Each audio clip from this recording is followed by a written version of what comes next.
Love this podcast? Support this show through the Acast supporter feature. It's up to you how much you give, and there's no regular commitment. Just hit the link in the show description to support now. This episode is brought to you by Progressive Insurance. Do you ever find yourself playing the budgeting game? Well, with the Name Your Price tool from Progressive, you can find options that fit your budget and potentially lower your bills. Try it at Progressive.com. Progressive Casualty Insurance Company and Affiliates. Price and coverage match limited by state law. Not available in all states. My dad works in B2B marketing. He came by my school for career day and said he was a big ROAS man. Then he told everyone how much he loved calculating his return on ad spend. My friends still laugh at me to this day. Not everyone gets B2B, but with LinkedIn, you'll be able to reach people who do. Get a $100 credit on your next ad campaign. Go to linkedin.com/results to claim your credit. That's linkedin.com/results. Terms and conditions apply. LinkedIn, the place to be, to be. Need a holiday gift that will keep her sparkling all year long? Blue Nile, the original online jeweler, has experts on hand 24/7 who can help you find the perfect piece. Beyond that, Blue Nile makes the gifting experience easier than ever with guaranteed free shipping and returns, as well as a wide assortment of jewelry of the highest quality at the best price. Right now, get 30% off jewelry at BlueNile.com. That's BlueNile.com for 30% off. BlueNile.com.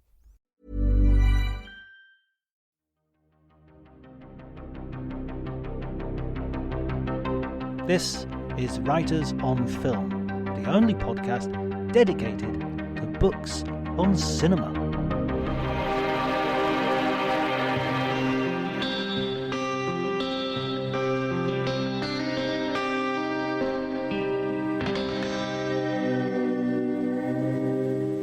Hello everybody and welcome to Writers on Film. My name is John Bleasdale. I'm a writer and film critic, and today I'm going to be talking to Kyle Buchanan. He has to be one of the most requested guests that we've had on this podcast. His new book, Blood, Sweat and Chrome, which recounts the making of Mad Max Fury Road, has stormed up the best-selling list and is on everybody's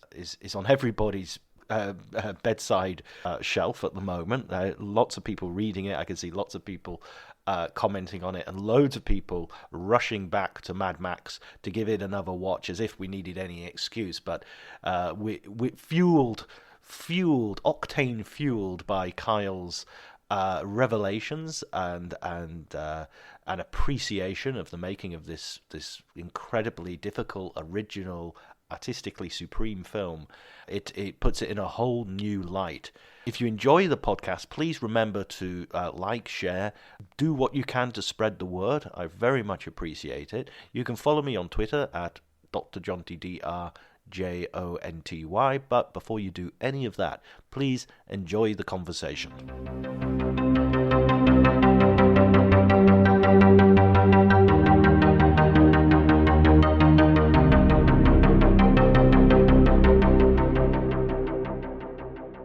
You mean why did it take so long for them to be able to make Fury Road?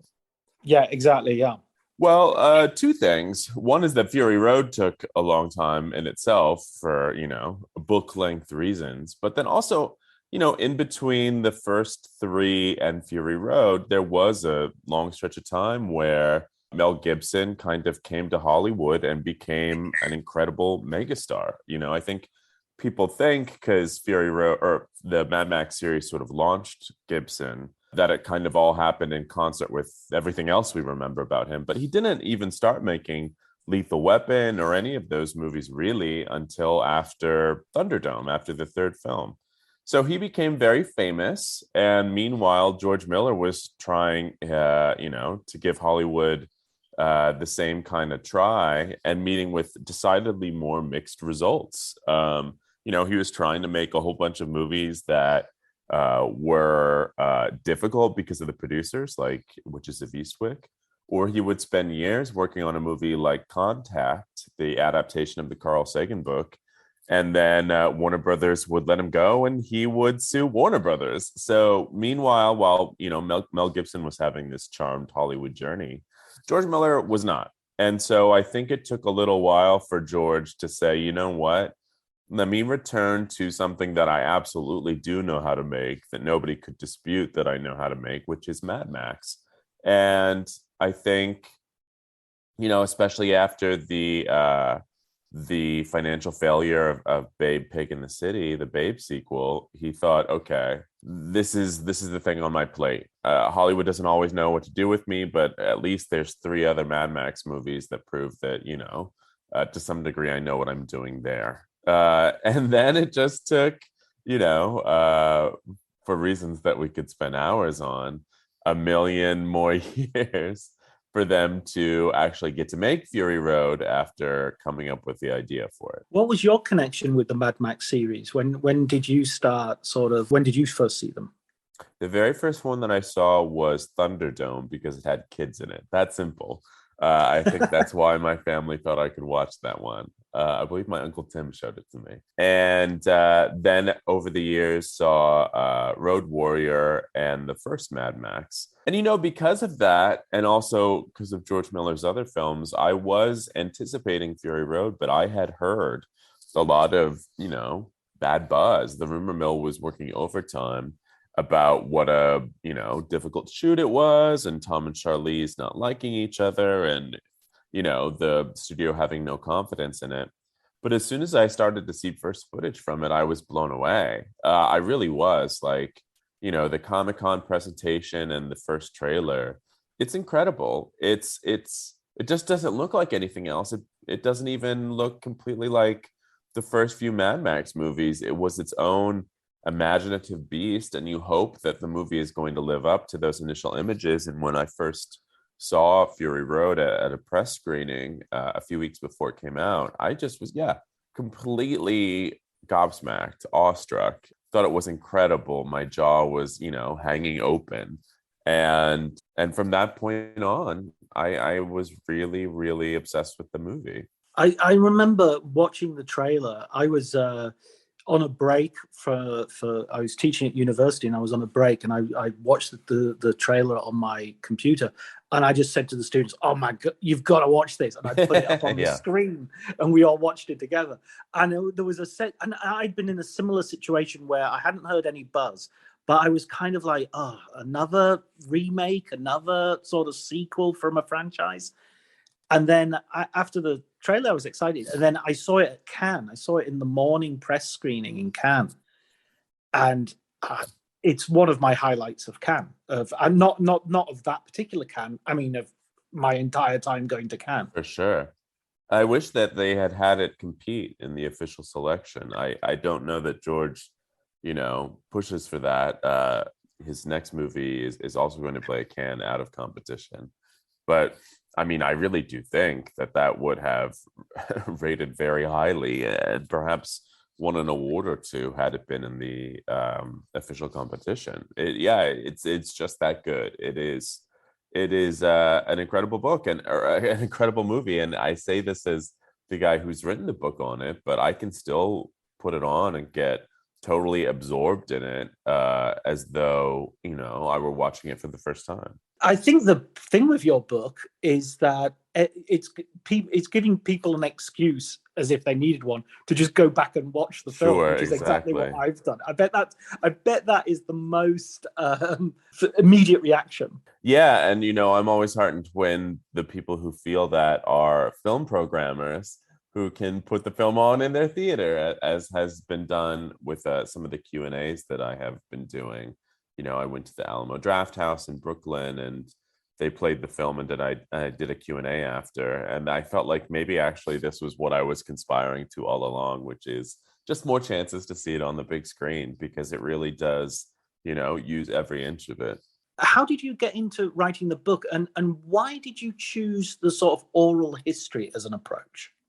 A couple of reasons. The book initially grew out of an oral history that I had done for the Times, and that kind of was a matter of expedience, which was, in spring 2020, the movie release calendar fell apart because of the pandemic. No new movies were really coming out. Nobody knew what to do, and my job was still to cover new movies. So I was looking for other things that I could write about, and I knew it was about to be the 5th anniversary of Fury Road. And, I had heard a lot of stories about the making of that movie in the years since it had come out, not all of which were confirmed at the time. Sometimes you could sense that people were talking around them, but I thought that maybe with 5 years distance, that people would be more willing to speak freely. So at that point, I got about 22, 23 key participants, most of the cast and George and some department heads, and did a little oral history for the Times, which was about 4,500 words, I think. A lot, a whole big chunk of space for a New York Times article, but still just scratching the surface. And I knew from having spoken to all these people that there were so many stories, even things that they had told me then, and there just wasn't space to go into them. So, fortunately, other people agreed. People encouraged me to write this book. I got my agent, Rick Richter. We had a nice little publishing bidding war for it, and HarperCollins bid on it. And then I set off and interviewed like 110 more people, over the next 4 months, which is wild thinking back on it, while also working a very time-consuming day job at the New York Times, where it was award season and I was doing, 1 million interviews for that too. So, but that was the pre-vax part of the pandemic where, our lives were much more circumscribed, and I tilted the work-life balance dial much more towards work. No sourdough bread baking for you. No, my my sourdough bread was the book for sure. The book, I mean, the oral history as well feels like such an exciting way, because for me the most successful oral history book is Wise Guys by Nicholas Pileggi, and and your book had a kind of Wise Guys feel to it, Oh, I'm happy to hear that. I appreciate that. That same sort of speed and that same sort of, and people not necessarily agreeing with each other and arguing sort of between the lines.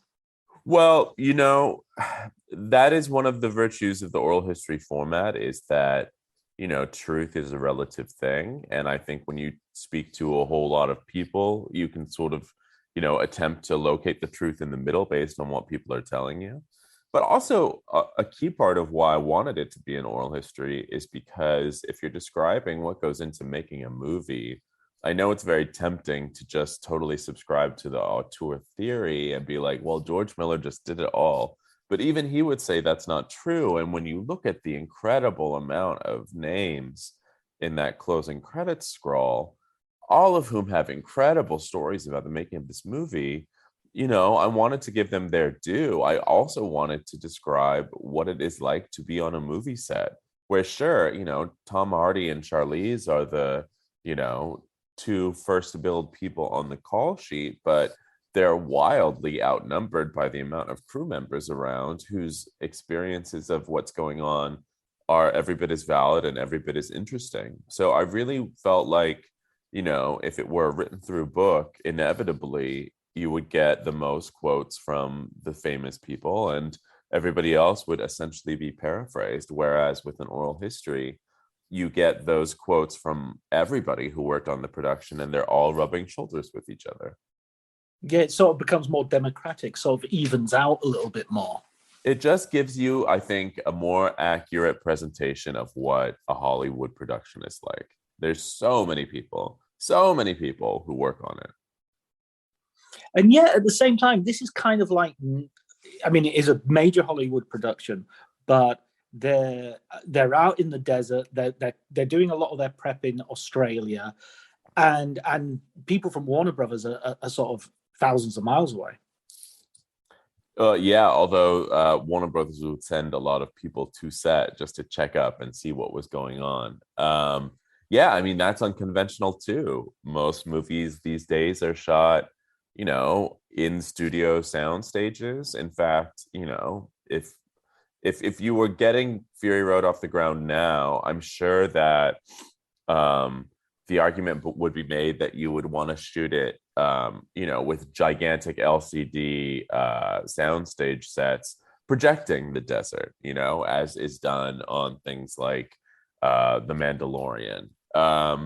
And that just, there just was an emphasis from George Miller and his department heads on trying to do almost everything for real, not just actually shooting in a desert, not just actually having the vehicles drive in almost every scene instead of faking it, not just having that guitar actually shoot flames instead of using CGI to make it happen, but like living the experience, living the world. The war boys lived their characters. Everybody else, there were workshops, dramaturges brought in, all sorts of things were done to make this experience feel personal and real for the people involved. That was not always easy because, watch the movie. The wasteland is not an easy place. The characters are not going through easy things. So to live that for a really long period of time was arduous, exhausting, frustrating, sometimes depending on who you spoke to. But it gives the whole movie, this fantasy movie, an incredible reality that makes it feel more visceral. One of the unconventional things that George does, and I really wanted to ask you this because I couldn't quite understand it, was he's shooting the whole film like in chronological order, and he's shooting it in these little bits. He's not sort of letting the scene play out. He's just, no, I just need this shot, and I just need this shot. What was the reasoning behind that? I understand the chronological order, but just that idea of, no, I just need that one shot here or this angle there. Well, so unlike almost any other movie, Fury Road was written in storyboards. That was the script. Storyboards, thousands of them.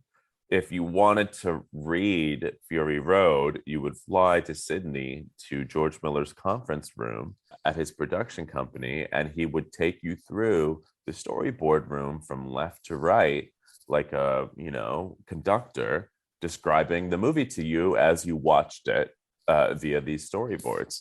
And because it took so long to realize, because he started storyboarding this, just before the turn of the century, and then the movie came out in 2015 after countless holdups, delays, production shutdowns, etc.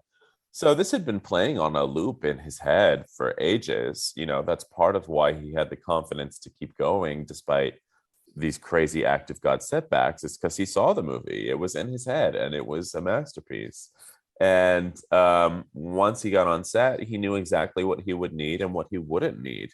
And so unlike most productions where, you'll shoot the same scene, you'll let it play out in full, and you'll just shoot it from different angles at, different close-up levels.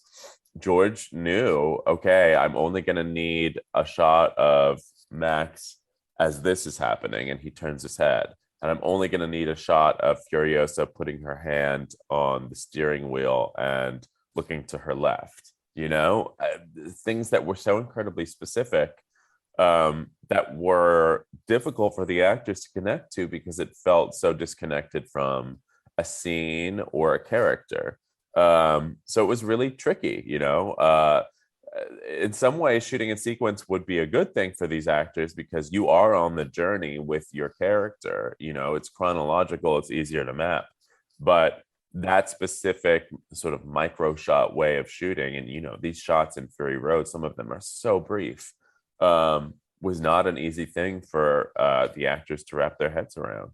And obviously, to make things worse, you have that on-set tension between Tom Hardy and Charlize Theron. I was reading the book and I was willing them to sort of kiss and make up at the end, but they kind of do, but kind of don't. Well, that's totally up to them. I mean, I think that because we love the movie, you want everyone to come out of it smelling like a rose, maybe, but it's a big Hollywood production with big Hollywood egos and stars. These things aren't simple. And that was another, important thing to me with this book, is that without feeling exploitative, I wanted to tell the full story. And it wasn't news per se that the two of them didn't like each other, but I wanted to try to be able to go into that with a depth that we hadn't seen before, and an honesty and a candor from both of them, and from the other people who worked on that set. And I think Charlize in particular is very clear-headed and willing to explore absolutely every angle, even is generous enough to say, did I have culpability in this? How could things have changed if I had been different, or known, or had less anxieties? But it's not easy. It's not easy working with really big actors. Tom Hardy will not show up on time, and you have to account for that. Sometimes he'll show up in the second half of the day. That's part of why the movie went over. I really like him in that movie, but I didn't have to work with him. So it's a hard thing to say. Yeah. I mean, he is good. He is great as an actor. Generally, I'm a huge fan. But boy, I could definitely do without that tardiness. Well, yes, and so could everyone on set. It's interesting right now that Johnny Depp Amber Heard trial is underway, and I'm not wading into that, only to say that there has been a lot of talk about Depp and how late he would come to set on the Pirates movies. And this is something that happens a lot with A-list actors, is a lot of them sort of feel like the movie revolves around them, which it does to some degree, and it will start when they want it to start. So will the day, and Tom had been cast when he was not an A-list actor, but when production was delayed yet again, he became that in the interim. Inception came out. He filmed The Dark Knight Rises. Like, his star was hugely on the rise. So when he got back, when Fury Road finally did get off the ground, he had, sort of A-list bona fides, and I think felt permission to flex those muscles. I don't. It's difficult getting into the sort of psychology of that, but I would just find that so exhausting. Just do the right thing. I don't know, but that's probably why I'm not an A-list star. Well, yeah, maybe that or other reasons, right? I mean, no, I think it's just that. I am mortified when I arrive even 2 minutes late to something. So, but so is Charlize. Charlize is incredibly punctual. That's part of the reason that these two just did not get along. They had one of their biggest fights was a disagreement about how late he would come to set, and she was there early and sat in that war rig to prove that point. She was not going to leave until he got there. I mean, when you think about that particular scene, which is it's kind of like a brilliant. If there was a movie of the movie, that would be the big scene, I think. But you've got George Miller, who himself is in his 70s, or he has his 70th birthday on set, doesn't? I think if I remember rightly. Yeah, George was hovering around 70, as was John Seal, the director of photography. And it's so physically arduous, the thing they're doing. Yes, it was, and it definitely took a toll, on George physically by the end, and he had heart stents just before the production started. It's incredible what he pulled off. I spoke to a lot of younger filmmakers who, considered themselves schooled. It's an interesting thing because some people were like, it really brims with this youthful energy, which, I think that's in the eye of the beholder. What I'm really struck by, especially after having written the book, is that I really don't think that younger people could have made this movie, because George and John Seal and Guy Norris, who's the stunt coordinator and second unit director, simply are old enough to have come of age at a time when you could do all these things for real. I mean, they made the first Mad Max movie, George did, with like virtually no permits. They would just guerrilla filmmake and go and crash things for real and not know what the consequences of any of this was. The Road Warrior, there's a famous stunt gone wrong in that, where a stuntman almost dies and they include it in the film. And that stuntman happens to be a young Guy Norris, who, organized all the stunts for Fury Road. So they know exactly what they can do and can't. They know what they can get away with shooting it for real and what they can't. And I just think that those are disciplines and bases of knowledge that directors simply will not have. Hey, I'm Ryan Reynolds. At Mint Mobile, we like to do the opposite of what Big Wireless does. They charge you a lot, we charge you a little. So naturally, when they announced they'd be raising their prices due to inflation, we decided to deflate our prices due to not hating you.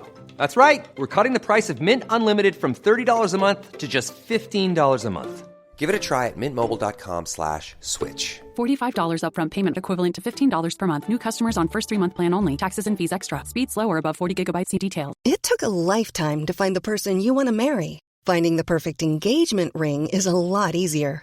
At BlueNile.com, you can find or design the ring you've always dreamed of with help from Blue Nile's jewelry experts who are on hand 24/7 to answer questions, and the ease and convenience of shopping online. For a limited time, get $50 off your purchase of $500 or more with code LISTEN at BlueNile.com. That's $50 off with code LISTEN at BlueNile.com.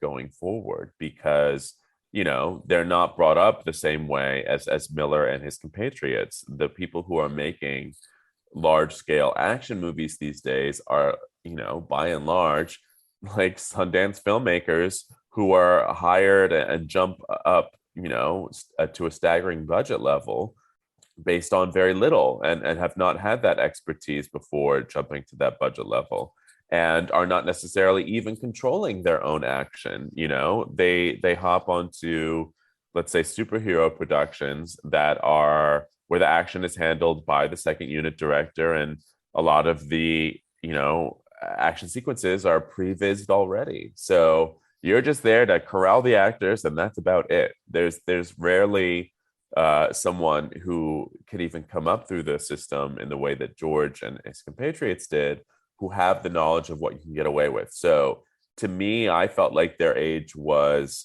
an asset, while also obviously making it a more physically grueling experience. But it just wouldn't be that movie if you didn't have men who were, around their 70s or entering it, who had that base of knowledge. Yeah, I always love the idea as well that Mad Max, the original one, earned more than Star Wars in Australia, and it was this tiny, micro budget film.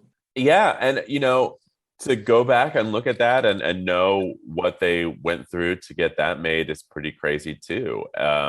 The crew nearly staged a coup because they didn't believe that George had the stuff to get this movie over the line. He had started as a doctor. So I think people were skeptical of like, okay, this is a moonlighting filmmaker. Do we really take him seriously? He also has this very mild manner where, he's not a fire-breathing Michael Bay type. And I think not everyone knew, or had the full faith and confidence in him to be able to make this. And unfortunately, that is something that Miller has had to contend with most of his filmmaking career, where he will sign on to something and almost immediately there's some sort of faction of the production that just doesn't believe in his ability to get it done. I'm hoping that with Furiosa, this prequel that he's making right now, that he will have more wind at his back, because Fury Road is such a incredible proof of concept that he knows what he's doing still, especially in this world. But you just never know. He is a very unique figure. I heard that Charlize, one of the favorite things that she liked about the book is just trying to get to know the enigma that is George a little bit better, because he is still, to a lot of people who know him well, something of an enigma. Yeah, it is a crazy. There are these directors who, Terrence Malick is another one who have this sort of aura about them, and they don't seem to slot into that, Jodhpur, riding crop, shouting at people, bullying people, sort of personality that you usually associate with director, for better or worse. Yeah, there's a whole lot of ways to skin a cat, right? And this is a really unique situation. I think when I spoke to George about the Tom and Charlize of it all, he does have some regrets about that, and about how he handled it, or stayed hands off. But his biggest priority and responsibility was making sure that everyone was safe doing the action scenes. Having been through that experience on Road Warrior where that stunt went wrong, and knowing how large scale, how many stunts there would be, how wild they were, I think that was the scariest thing for him, and that's what got the lion's share of his attention. But it's also worth noting that, like, for as mild as George seems to be, he has this spine of steel, and you can try to pull a movie away from George Miller, but good luck to you. He's not going to part with it, and he is going to do what he wants. He's protected by a producer, Doug Mitchell, who aids him with everything that he wants and needs. And you're just going to have to go down George's path. The idea that you're going to wrest him from that path, not going to happen. Yeah, and I mean, you see that in the day-to-day making of the film, where, I think one of the people that you interview says on other films, if it's easier, we'll do it that way, becomes, a solution. But with George Miller, it's like, nope, it doesn't matter how hard it is. That's the way I want it, And he's surrounded by people, again, who just know how to make those things happen, No, and if they don't, they have a blast of a time researching it, like the polecats, the adversaries who are on poles in the third act chase of the movie. That's not something anybody knew how to do when they came up with the idea for it. So, they called in Cirque du Soleil people. They built these, they experimented with them. They had the luxury of doing all that until they could make it work. And again, that's just something where at some point, if you were some fledgling filmmaker hired out of a film festival and this was your second movie and you had this idea, people would just be like, we'll CG it. Yeah, we can make that work in CG. Would you have like the ability to sort of marshal your resources and say, no, we're going to work on this for months until we can figure out how to do it for real? Who can do that? Not many people can. And George is one of a vanishing breed. Yeah, absolutely. It reminds me as well when you say that the shot in the movie in the Road Warrior of the stuntman being injured is it reminds me of Buster Keaton, sort of, jumping off a building and missing, and that's the shot that he puts in the film. He uses it, I think there's the spirit of Buster Keaton is evident throughout this movie. George is a big believer in the power of silent films as a guide, as an editor. He edits with his wife Margaret Sixel and an incredible editing team, but the way shots inform one another in sequence, in a silent film, you see that all over Fury Road. And for as incredible as the sound is, the sound design, justifiably Oscar winning, the score by Tom Holkenborg, absolutely incredible. You can watch it silently and still glean everything. I've watched people watch it, over their shoulders on an airplane, not hearing it, but seeing it. And, it utterly stands up. And of course, it's the same story as the general. I mean, the story structure is, a chase in one direction and then turning around and chasing back in the other direction. Yeah, I mean, and then such a deceptively simple log line, especially when you put it that way. But there is so much going on under the hood, and that is part of the upside of this movie having taken, 15 years to essentially get made. Is that they were able to continue thinking about this and also had the desire to continue thinking deeply about absolutely every single thing in the movie and, imbue it with a lot of symbolic resonance and have these really potent themes under the surface, like female empowerment and resource hoarding by the rich and, environmental collapse. So when people say this is like Mad Max or this is like Fury Road, it's not just, it's talking about all sorts of things these days. I mean, I can't tell you since the pandemic began how often I've seen it that movie used as a reference, and it's used as a reference for a million different things, not even just the things you'd expect. Absolutely. I mean, you make the point about the legacy of Mad Max Fury Road as well, and how impactful it's been. Oh, horrible word. Sorry. What a great impact it's had on the culture, as compared to, say, to a lesser extent, something like Avatar, which you are financially successful. You know, nobody's really talking about it in the same way. Well, you know, I think Fury Road is an incredibly influential movie in some ways, and then a dead end in others. Incredibly influential in that it became so quickly like a crucial, permanent part of the pop cultural canon. It is the high watermark for modern action filmmaking. There's no question. But when we talk about influence, we talk about copycats, right? We talk about people who are like, I want to make my own Fury Road, which the first three Mad Max movies all did spawn. It spawned a very recognizable post-apocalyptic aesthetic, for one thing, that you've seen, in countless movies since. When you see post-apocalyptic or dystopian sci-fi and action films, they're almost always drawing from either Mad Max or Blade Runner. But when we talk about Fury Road's influence, without those copycats, or even a means to get those copycats out there, sometimes I wonder how influential it's really allowed to be, because there simply isn't a system now where people can make action movies that follow in its footsteps. The biggest scale action movies are all executive driven, interlocking franchise universes. And within those, there are house styles, there are, executives and producers who are at every turn trying to smooth the movie out, which Fury Road also had and simply did not capitulate to. So when are we going to get anything that even approaches half of the wildness, daring, know-how, visceral filmmaking quality of Fury Road? We haven't gotten anything since. And I really do think the only thing that we'll ever get, maybe, that really feels like half a patch on it is Miller's own Furiosa. And has he begun that then? Has he begun filming on that? It has been delayed several times because it is a big George Miller production, and these things come with the territory.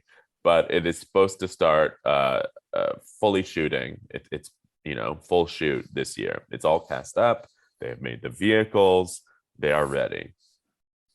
I'm really excited for it, because I do think that, despite what you said about the post-apocalyptic universe, which absolutely I agree with, but each Mad Max film is really a different sort of genre as well. The first one is a real revenge, sort of Dirty Harry style film, quite gritty. Second one is a proper The Chase movie. And then Thunderdome is more science fiction fantasy, and so each one feels like it's telling a very different story. Yeah, I mean, sometimes even literally, I spoke to a lot of fans who felt that, the fact that this movie doesn't star Mel Gibson can also sort of be hand waved away, because several of the movies sort of imply that they're being recapitulated, that they're a legend that's been told, that's been passed down, and you're seeing the legend. So I think that gives you a lot of room to go with. And it'll actually be pretty interesting with Furiosa, because you will see a lot of the characters from Fury Road.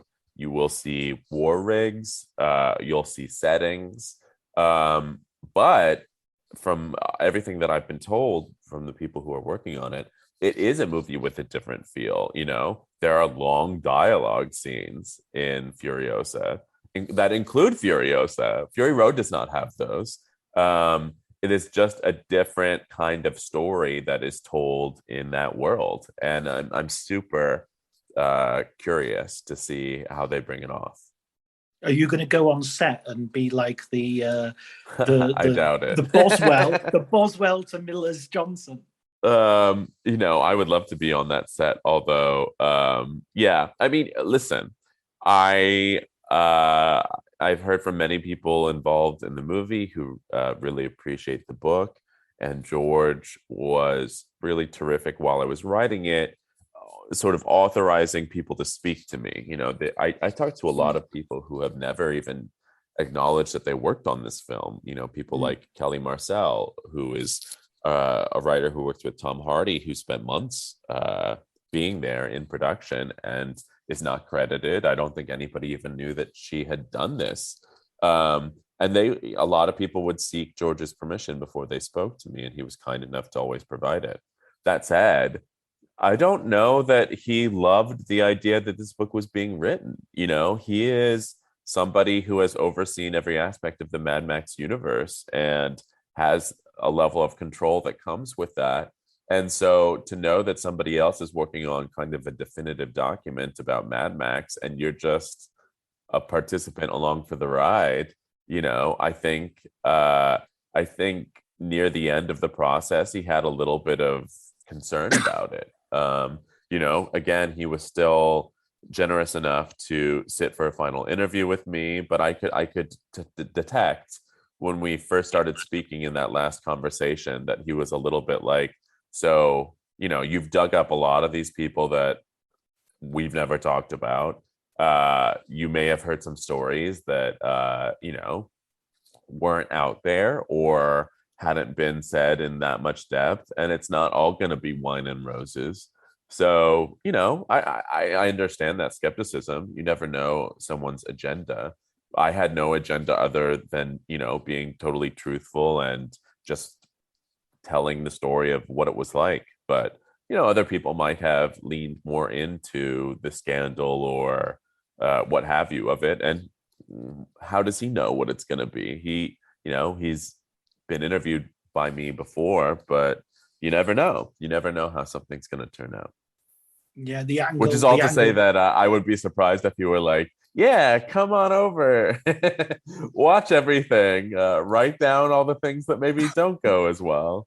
I don't think he welcomes that. I think he would like to be the top dog on a set and not have to worry about that.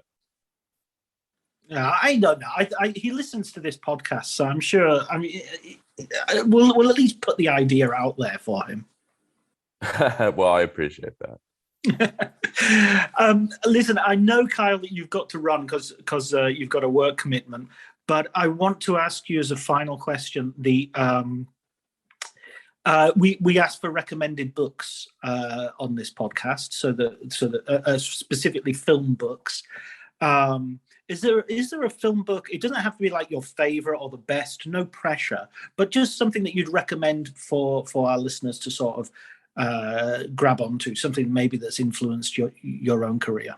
Yes, very much so. Actually, I have 3 that come to mind, if you don't mind. No, not at all. The more the merrier. That were influential in just even pointing me on the path to write this book.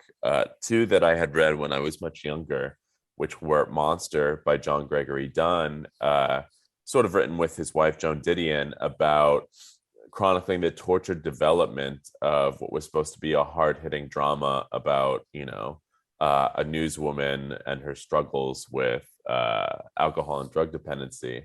And then over, years of studio notes became the frothy motion picture Up Close and Personal with Michelle Pfeiffer and Robert Redford. And his account of how that movie transformed is very funny, very scathing, and very interesting. And also, Julie Solomon wrote a great book about the making of The Bonfire of the Vanities, a very cursed production, which is called The Devil's Candy. Those were 2 pretty influential books for me, just in educating me how Hollywood worked, how movies were made, well before I, even became a journalist. And they were at the forefront of my mind when I was writing this, but I definitely thought to myself, those are 2 definitive books on movie making, but the movies did not turn out to be that great. And it is a sort of cautionary tale because of that. And I wanted to write a book where the making of it was every bit as complicated, but the movie turned out to be a masterpiece. And I think a recent book that is also an oral history that does that really well, and where the movie is a great result, but it's also, the book is written so well, is All Right, All Right, All Right. It's an oral history of Dazed and Confused by Melissa Maris. It's really good, not just because it does all the things that you're expecting it to, which is she talks to everyone, every single person. And they all have great stories about the making of the film, but because as it goes on, and the book stretches far beyond the making of the film, the release of the film, and then starts to track, the actors as they get out in the real world. And some of them obviously become some big successes and some don't. Some go into working for Apple Care or what have you. And they look back on this time of their lives, people like Ben Affleck were like, that was the most pure filmmaking experience of my career, and so are some of the others. And you realize that what you have sort of been reading in Stealth is a book about high school in the same way that the movie is about high school, that people look back on this romanticized part of their lives before their real lives had to start, or were forced to start, or maybe didn't turn out exactly the way they wanted. And so there is this sort of real poignant undertow of nostalgia and memory and lives that didn't look like people thought they would. And it just makes the movie feel more resonant, and she tells the story so well. I was really knocked out by that book. Oh, I'll have to put those on the list. Please do, and talk to Melissa. She's great. Yeah, absolutely. This is how this podcast works. People recommend something, then I end up doing a podcast episode. Julie Salomon did an interview with me, did an episode back in December, I think. So that's another. Devil's Candy is such a good book. Yes, and she recently turned it into a podcast. So yeah, I think that's why she agreed to do the podcast with me, because she was in practice. She was very good. Well, listen, Kyle. Thank you so much for agreeing to talk to me. Congratulations on the book. I mean, the book manages to be. I'm not going to say as exciting as the movie, because that obviously would be bullshit. But it manages to keep up. You're running after the movie. The movie is the war rig, and you're nuts, sort of trotting along trying to get onto it. Well, it's a blessing to me, even if it was arduous for them, that the experience of making the movie reflects the themes and the momentum of the movie in a lot of ways. And so I wanted the book to feel that way too. And I'm very heartened when people say that it has that kind of momentum and reads like a freight train. That's exciting to me. When you write about an action movie, you want to feel like the rhythms of that action movie do exist in the book. Yeah, no, it absolutely does. So, I mean, well done. And I know that loads of people have been on my Twitter feed saying, you've got to do an episode, you've got to get Kyle. I appreciate that.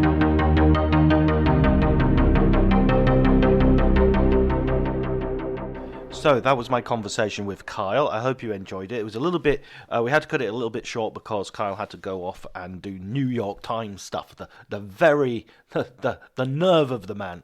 But in a sense, it sort of fits with what we were talking about in terms of Mad Max, which is this such a tight, fast, furious, much better than the Fast and Furious films, it has to be said, adventure, that our conversation was similarly muscle-bound, sweaty, and without an inch of fat. So I hope you enjoyed it. What we should have done is, in the middle of the podcast, we should have turned around and gone back the way we came, defeating everybody in our paths. All that remains is to thank Elliot Atkins for the music, Ali Howard for the art, and thank you, listener, and I'll see you, or I'll talk to you next week.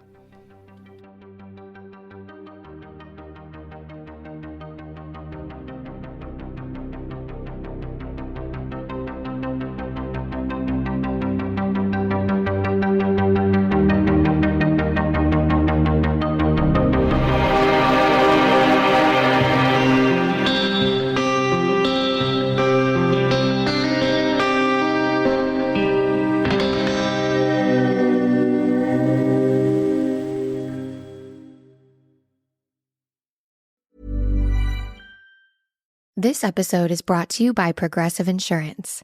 You chose to hit play on this podcast today. Smart choice. Make another smart choice with Auto Quote Explorer to compare rates from multiple car insurance companies all at once. Try it at progressive.com. Progressive Casualty Insurance Company and Affiliates. Not available in all states or situations. Prices vary based on how you buy. My dad works in B2B marketing. He came by my school for career day and said he was a big ROAS man. Then he told everyone how much he loved calculating his return on ad spend. My friends still laugh at me to this day. Not everyone gets B2B, but with LinkedIn, you'll be able to reach people who do. Get a $100 credit on your next ad campaign. Go to linkedin.com/results to claim your credit. That's linkedin.com/results. Terms and conditions apply. LinkedIn, the place to be, to be. Acast powers the world's best podcasts. Here's a show that we recommend. Welcome back to Two Judgy Girls. I'm Mary from the Bay. And I'm Courtney from LA. TJG is the podcast where we spill all the tea on your favorite reality TV shows, celebrity gossip, and everything in between. We're here to bring you our unfiltered opinions, hilarious commentary, and plenty of laughs along the way. We're two SDSU Delta Gamma sisters with a microphone and a whole lot of opinions. Each week, we dive headfirst into the wild world of reality television, from Bravo to all the trash TV you could want. We break down the drama, dissect the latest scandals, and share our thoughts on everything from the jaw-dropping moments to the embarrassing antics. But that's not all. We're not here to just gossip. We're here to connect with you, the jurors, and share our love of all things pop culture. Whether we're dishing on the latest celebrity breakups, discussing our favorite guilty pleasure movies, or sharing embarrassing stories from our own lives, we promise to keep it real, keep it fun, and keep you coming back for more. Come judge with us. Acast helps creators launch, grow, and monetize their podcasts everywhere. Acast.com.